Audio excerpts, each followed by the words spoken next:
Welcome back to The Ed Show. After a busy year of manufacturing fake scandals and orchestrating political witch hunts, Republicans were forced to confront their own scandal over the weekend. And isn't it interesting how they handle it? A number of big-name conservatives appeared on the Sunday morning talk shows in an effort to downplay New Jersey Governor Christie's Bridgegate. Their strategy, very simple. The subject, when in doubt, just keep bringing up and banging the drum on Benghazi. That's always kind of simplistic after something like this happens. You know, how could it happen? How could you not have known?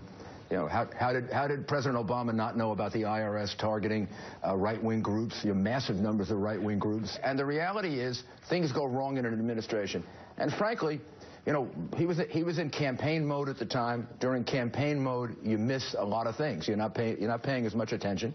We see that with Benghazi. I think it is a very big difference than how this administration's handled a lot of things that have happened, whether it's IRS, whether it's Benghazi, whether it's you can keep your health insurance if you want it. Nobody's been fired over that. You'll notice we haven't been hearing a lot from the Clinton camp about this, both after the contrast with President Bill Clinton and with Secretary Clinton's handling of Benghazi. So I think it's going to be hard for Democrats to turn this into an issue. The question is whether the facts are going to turn this into an issue. He stood there for 111 minutes in an open dialogue with the press. Now, only if Barack Obama and Hillary Clinton would give us 111 seconds of that would we find out some things we want to find out about Obamacare, Benghazi, the IRS. Joining me now is our rapid response panel, Brad Woodhouse, Americans United for Change. He's the president of that organization. And Michael Eric Dyson, Georgetown University professor and MSNBC political analyst. If I was in the middle of a crisis and I was a Republican, I don't know if Karl Rove and Rudy Giuliani and Reince Priebus would be the best guys out there. Wasn't Christie and hasn't Christie been somewhat of modeled as, hey, this is a real big potential candidate for 2016. Let's throw the kitchen sink at him right away to make sure that we're behind this guy. And this is what they come up with. Brad, your thoughts on that? Well, look, this is the establishment. The establishment put their faith in Mitt Romney. Squandered it.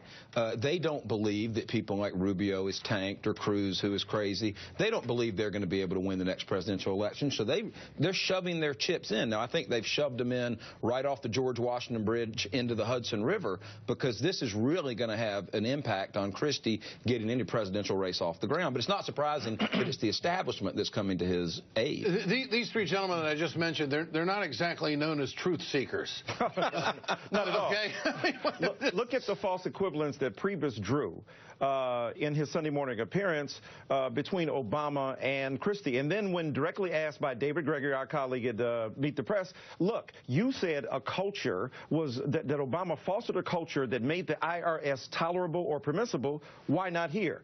Oh, he's got all kind of, this, that, and the third. So the reality is they don't want to confront the fact that, first of all, running New Jersey is different from running the United States of America. There are a lot more departments and a lot more people. And then being aware of the fact that you're a bully. Obama is not known as a bully. You are known as a bully. Get it done right now. I don't care. I punish my enemies. You're known as a person with bipartisan support. If that's the case, why then go after a Democratic mayor? If they're so confident that Christie has cleared the beach, that he had no involvement, why bring up Benghazi? Why bring up anything else? Why not just go on his word? This is what he said. And to this point, there is no direct paper trail to the governor.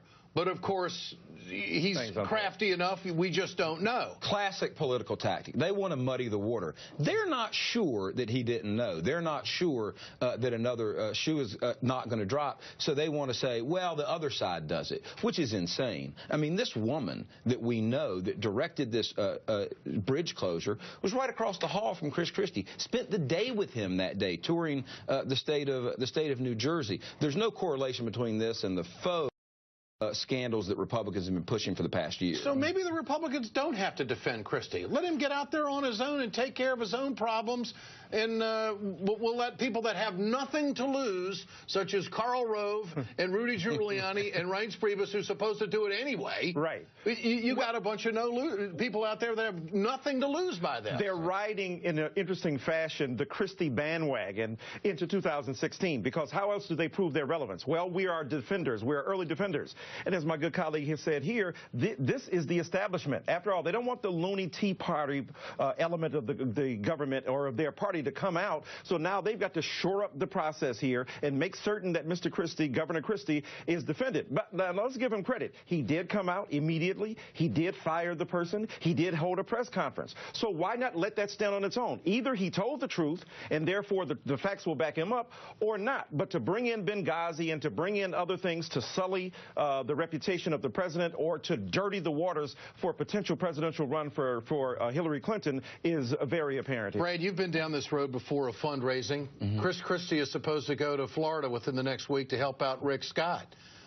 How does he do that? Has he lost his effectiveness? Well, I mean, look, this guy stands up in front of the American people at a press conference saying, I got a lot of things to do in New Jersey. And he's running to Florida to raise money for another embattled governor whose policies down there are not popular at all. And I think stands a good chance of losing re-election. But why not take yourself out of that arena and focus on getting your staff right? The way he conducted it in press conference, which he deserves credit for, I mean, he took every question.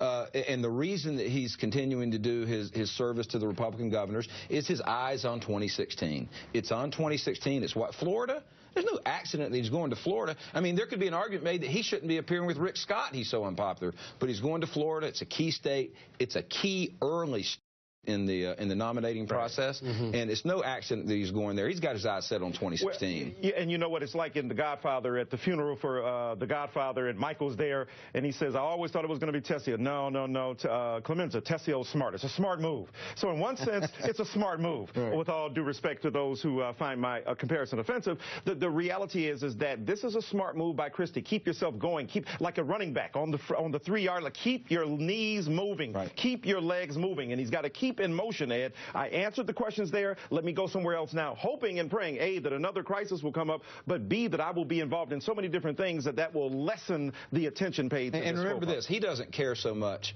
about what people in New Jersey think about him, right? What he cares about is shoring up support around the country, shoring up support from whoever in the Republican sphere he can, the establishment, the Tea Party, fellow governors, because his ambition is not in New Jersey any longer. It's on the national stage. You think this investigation of Sandy funds is going to go anywhere?